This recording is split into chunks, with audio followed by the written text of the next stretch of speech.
Hi everyone, welcome back to my channel. If you're new here, I'm Courtney Ryan, and today we're going to be going over 6 foolproof, easy ways to tell that a woman is toxic. And I think every single guy on the planet should watch this video, especially after the Amber Heard Johnny Depp debacle that we all saw online. I think it will benefit all of you to make sure that you watch this video and stick around until the very end. So, again, these are 6 foolproof ways to tell that a woman is toxic. Let's get right into it. Number one, she's always the victim if she's always the victim. She's always pointing fingers, blaming you, never taking accountability. It's always everyone's fault, but hers, this is not a good sign, and a sign that she's unable to take accountability for her actions, which is obviously not beneficial. If you're looking for a healthy, mature relationship, this is the type of girl that's always going to make you feel guilty, who's going to make you feel like you need to be apologizing for things that you didn't even do, simply because of the fact that she can't take accountability for her actions, plain and simple. It's exhausting to be with someone like this, and a toxic situation to be in, where someone is always blaming other people and playing the victim. Now there's a really big difference between playing the victim and actually being the, person who was in the right in a situation. I'm not saying that she can never be the victim in a situation, but I do think that constantly playing the victim or wanting to be the victim and wanting people to feel bad for you and throw a pity party for you is not a good way to live your life and is exhausting to be with someone like that. They play games number two, and one of the easiest ways to see things from the very beginning is that they play games. This is something that you honestly might be able to pick up on from the very start and save yourself sometime. I say this all the time on my channel.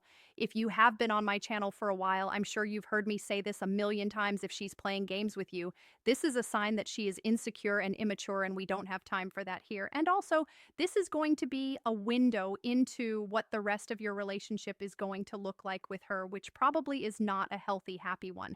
I will also say this, and I think it's important for me to mention this at some point in the video, is that a lot of times toxic people and toxic behaviors stem from, insecurity, immaturity, but also trauma, and also things that we need to deal with and heal within ourselves that a lot of people just don't step up and do. Does it mean that this person is going to be toxic forever? No, absolutely not. Does it mean this person is going to be undateable for their entire lives? No, absolutely not. But I will say it is not your responsibility to stick around and find out if they change or to try to be the one to change them. I would not recommend any of you do that.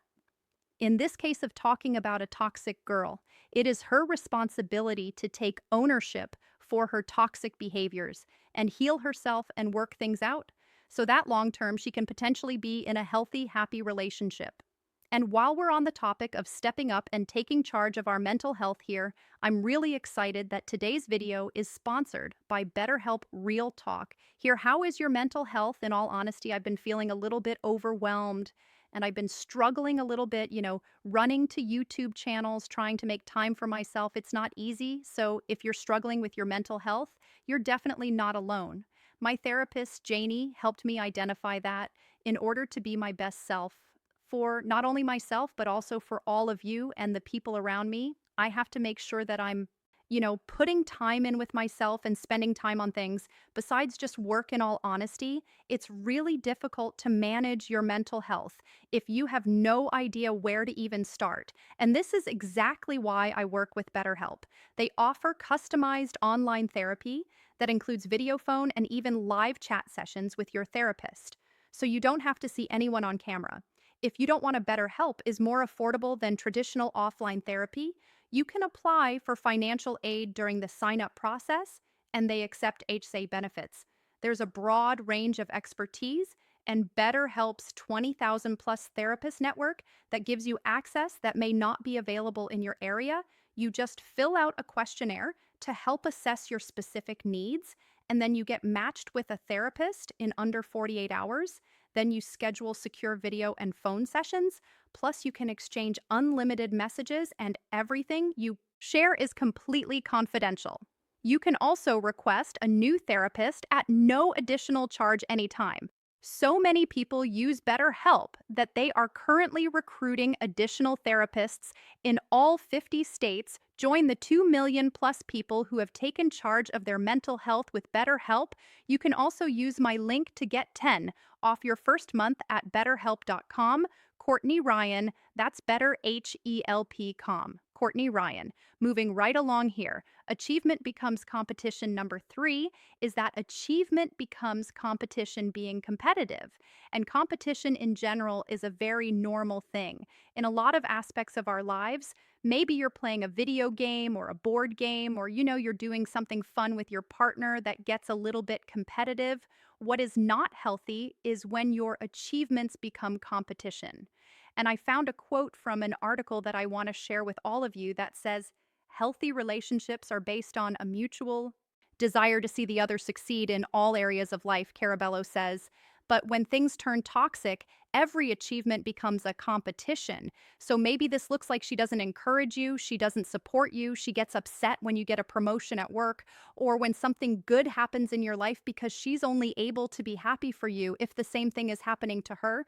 Maybe you just got an A on your exam, but she got a C, so she's upset and mad at you for the fact that you got an A. There are so many situations and scenarios where this can present itself. That's just a little example I wanted to share with you in case maybe you've been in something like that. But again, this can present itself in many areas of our life, whether it be with friendships or work or a promotion or getting a new job. I mean, it could be, again, an array of things, but when achievement becomes competition, she's not supportive, she's not encouraging, she's not happy for you, and she only cares about herself. This is a real issue, and that leads me into my excessive envy next point here. Number 4, which is excessive envy or jealousy. If envy is keeping your partner from being happy for your success, this is a big issue. And it's quite frankly toxic when we're talking about jealousy here. Jealousy is a natural human emotion, but when it leads to constantly mistrusting your partner, snooping through their phone, or crossing boundaries, this isn't a good thing, and being jealous and envious isn't cute. And I know it might seem okay in the beginning, or people say, it's healthy to have a little bit of envy or jealousy in your relationships. But again, when it gets to this excessive point, or a point where, you're crossing boundaries and you can't trust each other now, if you've given someone a reason not to trust you, that's a totally different story. That's not what I'm talking about here. But say, for instance, you bring up a story, you're telling her something, and there's a girl that you mention in it, and the second that you mention the girl, she absolutely freaks out, even though you've done nothing wrong that's exhibited. And again, here, if something positive is happening in your life, you would think that your partner would be encouraging and supportive. But if envy is keeping them from being supportive or encouraging of you, this is controlling behavior. Toxic number 5 is that she's controlling. And again, my last 2 points that I made have led me to this point. And they're all kind of entwined within each other because often, if you know she's controlling, she also might be envious or jealous. Does she make you sit on the couch when you get home from work so that she can come and take your shoes off for you? But one day you decide to take your own shoes off and she has a frantic meltdown. If you watch the Johnny Depp trial, you probably know exactly what I'm referring to here.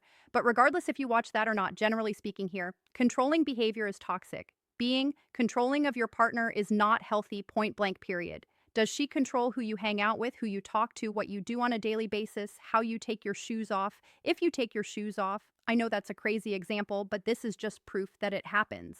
Of course, setting boundaries within your relationship is really important, but setting boundaries and being controlling are two very different things. And my money last point here is money. Does she try to get you to buy a Birkin even though you just met her? If so, she's probably toxic.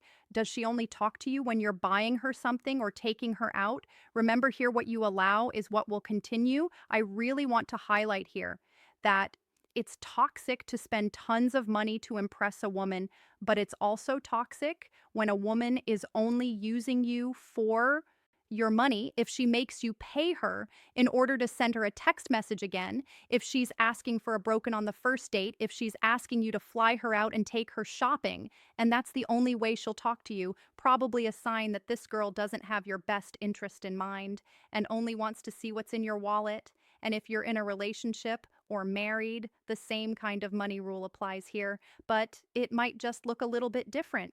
Have you agreed on a budget and she goes behind your back to buy things anyway? Does she cross the boundaries that you've agreed on when it comes to finances? These are conversations that you need to be having. And in order to have a healthy, happy relationship, you have to make sure that you guys are both, respecting each other's boundaries and not consistently crossing them, or that leads to toxic behavior like this. All right, guys. So, to wrap it up here again, I think a lot of times toxic behaviors stem from insecurity and maturity trauma, not taking charge of our mental health. So I think it's really important to make sure that you're looking for these things when you're looking for a potential partner, when you're dating, even when you're in a relationship and married. These are 6 foolproof warning signs that you need to look out for. And again, I'm not saying that just because she does things, she is the scum of the earth, worst person on the planet. She's never going to be dateable, but it just might require her to again step up, take charge of herself, and stop doing these toxic behaviors. Let me know down in the comments if you guys have ever experienced any of these things. If there's anything I missed, please be sure to let me know and help some of the other guys out down in the comments. If you like this video, be sure to give it a thumbs up and subscribe to my channel to be in the loop for when I release new content. If you haven't, you already be sure to follow me over on Instagram at Courtney Christine Ryan. I love connecting with all of you guys over on there. As well as always, thank you all so much for watching, and I will see you all next time you